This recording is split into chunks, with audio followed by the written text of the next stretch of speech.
بسم اللہ الرحمن الرحیم۔ السلام علیکم دوستو، دنیا بھر کی خبروں میں آج آپ سنیں گے، لیکن اس سے پہلے اگر ہو سکے تو لائک، سبسکرائب اور بیل آئیکن کا بٹن ضرور دبا لیں۔ شکریہ۔ چائنا نے حملہ کیا تو امریکہ تائیوان کا بھرپور دفاع کرے گا، صدر جو بائیڈن۔ انڈیا چین کے درمیان پھر سرحدی کشیدگی۔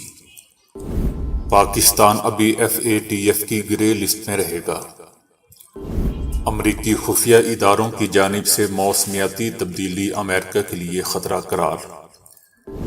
TLP کا مارچ متوقع، اسلام آباد جانے والے تمام راستے سیل۔ پاک بھارت میچ میں گھمسان کا رنگ پڑنے کا امکان، آر یا پار۔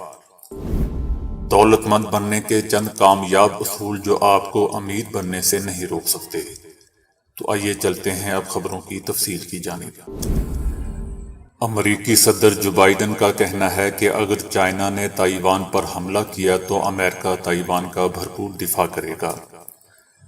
امریکی نشریاتی ادارے CNN کی جانب سے منعقدہ تقریب میں امریکی صدر جو بائیڈن کا کہنا تھا کہ امریکہ چین کے ساتھ سرد جنگ نہیں چاہتا، تاہم صرف چین کو یہ بات سمجھانا چاہتے ہیں کہ امریکہ تائیوان کے معاملے پر نہ ہی پیچھے ہٹے گا اور نہ ہی اپنے نظریات کو بدلے گا۔ امریکہ تائیوان کا بھرپور دفاع کرے گا اور ساتھ دے گا کیونکہ امریکہ ایسا کرنے کا پابند ہے، جبکہ چائنا اور روس سمیت پوری دنیا جانتی ہے کہ امریکہ کے پاس سب سے زیادہ فوجی طاقت ہے۔ امریکہ تائیوان کے دفاع کے لیے آئے گا اور اس جزیرے کے دفاع کا عزم رکھتا ہے جسے چائنا اپنا علاقہ قرار دیتا ہے۔ جو بائیڈن کا کہنا تھا کہ لوگوں کو امریکہ کی فوجی طاقت کے بارے میں پریشان ہونے کی ضرورت نہیں، کیونکہ چائنا، روس اور تمام دنیا جانتی ہے کہ ہم دنیا کی تاریخ کی سب سے طاقتور آرمی ہیں۔ لیکن دوستو، وہ تو طالبان نے اپنے توڑے دار بندوقوں سے ثابت کر دیا کہ امریکہ کتنا طاقتور ہے۔ بہرحال صدر جو بائیڈن کا مزید کہنا تھا کہ آپ کو جس چیز کے بارے میں فکر کرنے کی ضرورت ہے وہ یہ ہے کہ آیا چائنا ایسی سرگرمیوں میں شامل ہونے والے ہیں یا نہیں جو انہیں ایسی پوزیشن میں ڈالے گی جہاں وہ کوئی سنگین غلطی کر سکتے ہیں۔ یاد رہے دوستو کہ تائیوان اور چائنا کے درمیان فوجی کشیدگی 40 برسوں کی بدترین سطح پر پہنچ چکی ہے۔ تائیوان کے وزیر دفاع کا اس ماہ ہی کہنا تھا کہ چین تائیوان پر مکمل پیمانے پر حملہ کرنے کی صلاحیت رکھتا ہے۔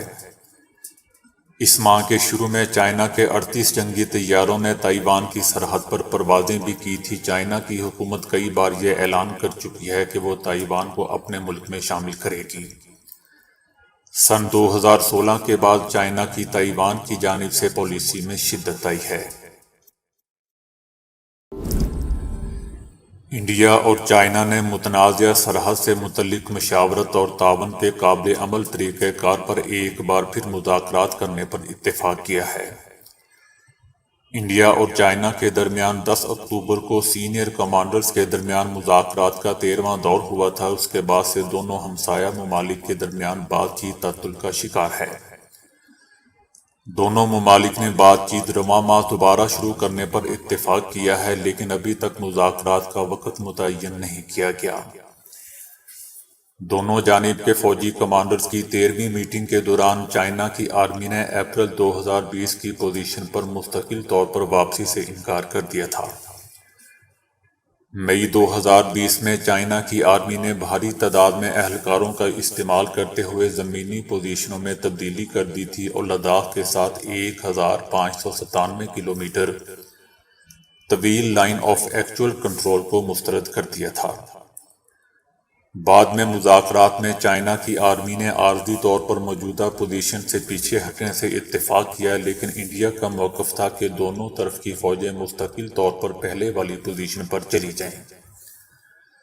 اس کے بعد سے انڈیا اور چائنا کے درمیان بات چیت کا عمل رکا ہوا ہے۔ جون 2020 میں لائن آف ایکچول کنٹرول پر واقع وادی گلوان میں چائنا اور انڈیا کے فوجیوں کے درمیان تصادم میں 20 انڈین اور 4 چینی فوجی مارے گئے تھے۔ گزشتہ ہفتے انڈیا میں ایک ویڈیو سوشل میڈیا پر وائرل ہونے کے بعد بڑے پیمانے پر مباحثے کی وجہ بنی ہوئی ہے۔ اس ویڈیو میں چینی اہلکاروں کو زخموں سے نڈھال انڈین فوجیوں کو پکڑ کر لے جاتے ہوئے دکھایا گیا ہے۔ انڈین سوشل میڈیا صارفین نے اس ویڈیو سے متعلق سوالات اٹھائے اور وزیر اعظم نریندر مودی کو تنقید کا نشانہ بھی بنایا۔ اروناچل پردیش میں لائن آف ایکچوئل کنٹرول کے ساتھ چینی پیپلز لبریشن آرمی نے فوجی مشقوں کو بڑھا دیا ہے۔ ان نئے مختلف مقامات میں مکمل مواصلات، نگرانی آپریشن اور لاجسٹک سسٹم شامل ہیں۔ یہ ایک مکمل دفاعی طریقہ کار ہے جس کے تحت حملہ کرنے والے ہیلی کاپٹر اور بڑی بندوقیں چند منٹوں میں متحرک ہو سکتی ہیں۔ انڈیا کی جانب سے بھی اس طرح کے دفاعی ٹھکانے LAC کے ساتھ اروناچل پردیش میں بنائے جا رہے ہیں۔ FATF نے پاکستان کو بدستور گرے لسٹ میں رکھنے کا فیصلہ کیا ہے۔ FATF کے صدر ڈاکٹر مارکوس پلیر کا کہنا تھا کہ پاکستان نے 2 ایکشن پلان کے 34 آئٹم میں سے 30 پر عمل درآمد کر لیا ہے۔ FATF نے ترکی، اردن اور مالی کو بھی گرے لسٹ میں شامل کرنے کا فیصلہ کیا ہے۔ ڈاکٹر مارکوس نے کہا کہ پاکستان بدستور مانیٹرنگ کے تحت رہے گا۔ انہوں نے کہا کہ پاکستان کی جانب سے جون میں منی لانڈرنگ کے خلاف اقدامات کیے گئے۔ مجموعی طور پر پاکستان نے FATF کے ایکشن پلان سے متعلق اچھی پیش رفت کا مظاہرہ کیا ہے۔ صحافیوں نے انڈین وزیر کے بیان کا حوالہ دیتے ہوئے پریس کانفرنس کے دوران ان سے سوال کیا کہ پاکستان کے دفتر خارجہ کی جانب سے کہا گیا کہ FATF کی جانب سے پاکستان کو گرے لسٹ میں رکھنے کا فیصلہ سیاسی بنیادوں پر ہے۔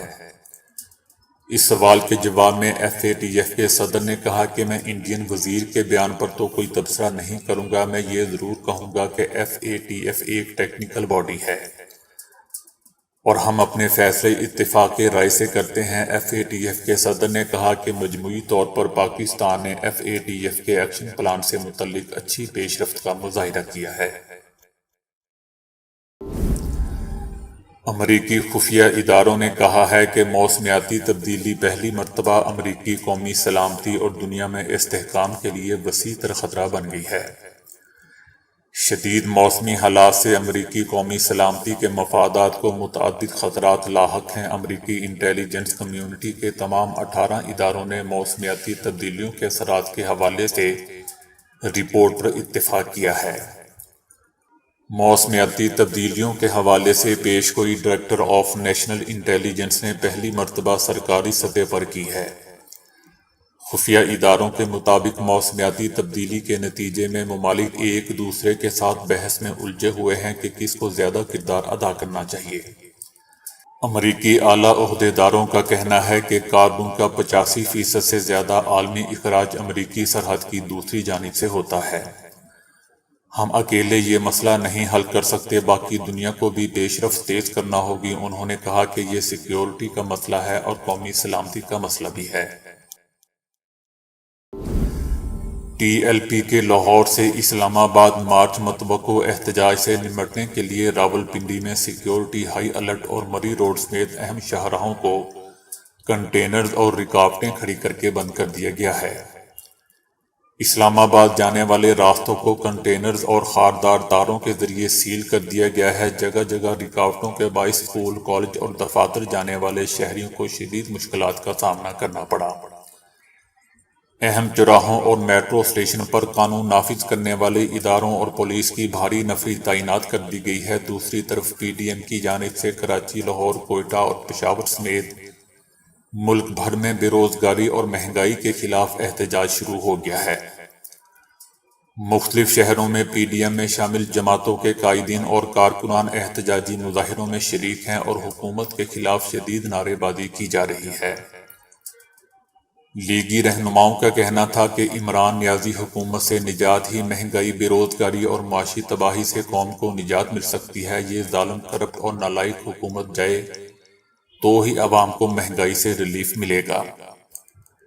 ظالم حکمرانوں کو گھر بھجوانے کے لیے عوام گھروں سے نکلے، اس گرتی ہوئی دیوار کو آخری دھکا دیں۔ پاک بھارت میچ میں گھمسان کا رنگ پڑنے کا امکان ہے۔ پاکستان اور بھارت کے میچز دباؤ سے بھرپور ہوتے ہیں، ماضی کے اعداد و شمار کچھ بھی ہوں۔ میچ کے دن بہترین کارکردگی دکھانے والوں کو ہی کامیابی ملے گی۔ یو اے ای کی کنڈیشنز میں غلطی کی گنجائش بہت ہی کم ہوگی، کسی ٹیم کو آسانی سے فتح حاصل نہیں ہوگی، دونوں ٹیموں میں گھمسان کا رن پڑے گا۔ اس صورتحال میں قیادت کا اہم کردار ہوگا، دباؤ میں ہی تاریخ رقم کرنے کا موقع ملتا ہے اور پلیئرز اس کا انتظار کر رہے ہیں۔ کسی غیر ضروری دباؤ کا شکار ہوئے بغیر اپنا بہترین کھیل پیش کریں۔ یو اے ای کی کنڈیشن میں 200 سے زائد رن کا ہدف حاصل کرنا کسی بھی ٹیم کے لیے آسان نہیں ہوگا۔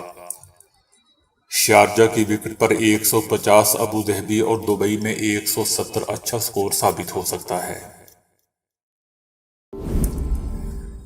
دوستو، دنیا میں یقیناً کوئی بھی شخص ایسا نہیں ہوگا جو آرام دہ، پرسکون اور خوشگوار زندگی گزارنے کے خواب نہیں دیکھتا۔ بعض کے خواب ہمیشہ خواب ہی رہ جاتے ہیں، کیونکہ دنیا میں خوشگوار زندگی گزارنے کے لیے دولت کی ضرورت ہوتی ہے۔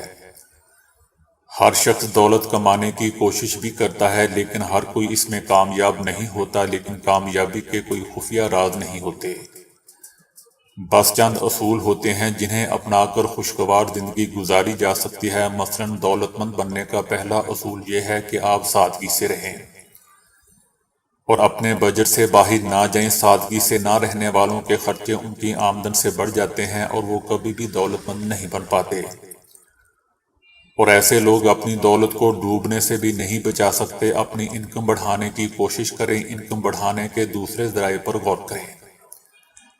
گھر پر کوئی بزنس شروع کر دیں۔ جب آپ واقعی سنجیدگی سے سوچیں گے کہ آپ نے انکم کا کوئی دوسرا ذریعہ تلاش کرنا ہے تو آپ کچھ نہ کچھ حل نکال ہی لیں گے۔ جتنے بھی غیر ضروری اخراجات آپ ختم کرتے جاتے ہیں، آپ کی بچت اتنی ہی بڑھتی جاتی ہے، اور چھوٹی چھوٹی بچتیں سال 2 سال میں بڑی رقم بن جاتی ہیں۔ اس لیے چھوٹی چھوٹی بچت بھی کرتے رہیں، لیکن اس کا مطلب یہ نہیں کہ آپ ایک ایک روپے کے ہی پیچھے پڑ جائیں۔ اپنے ٹائم کو بھی دولت سمجھیں اور عقل مندی سے خرچ کریں، باقاعدگی سے پیسے بچائیں۔ جتنے پیسے بچائیں ان کو بینک میں رکھنے کی بجائے بزنس میں ڈال دیں۔ چھوٹے چھوٹے بزنس وقت کے ساتھ ساتھ بڑے بزنس بن جاتے ہیں۔ اگر آپ کاروبار نہیں چلا سکتے تو کسی قابل اعتبار شخص کو یہ پیسے کاروبار چلانے کے لیے دے دیں۔ بہت سے ایسے کام ہیں جو 1,00,000 2 لاکھ سے بھی شروع کیے جا سکتے ہیں۔ اگر آپ کسی دوسرے شخص پر اعتماد نہیں کر سکتے تو کسی اچھی اسکیم میں پلاٹس وغیرہ خرید لیں۔ اور سب سے اہم بات یہ کہ دوسرے لوگوں کو ان کا حق دیں جو ناانصاف ہوتے ہیں، ان کی دولت زیادہ دیر نہیں رہتی۔ اپنے کیریئر کے آغاز میں ہی ان اصولوں پر عمل شروع کر دیں۔ ایک شخص جو اپنے کیریئر کے درمیان میں ان اصولوں پر عمل شروع کرتا ہے وہ اس شخص سے پیچھے رہ جاتا ہے جو اپنے کیریئر کے شروع میں ہی ان اصولوں پر عمل کر کے دولت مند بن چکا ہوتا ہے۔ کیریئر کے شروع میں آپ زیادہ پیسے بچا سکتے ہیں، بعد میں آپ کے اخراجات بھی بڑھ چکے ہوتے ہیں۔ تو دوستو، ابھی کے لیے اتنا ہی۔ ویڈیو کو لائک اور شیئر کرنے کا بہت بہت شکریہ۔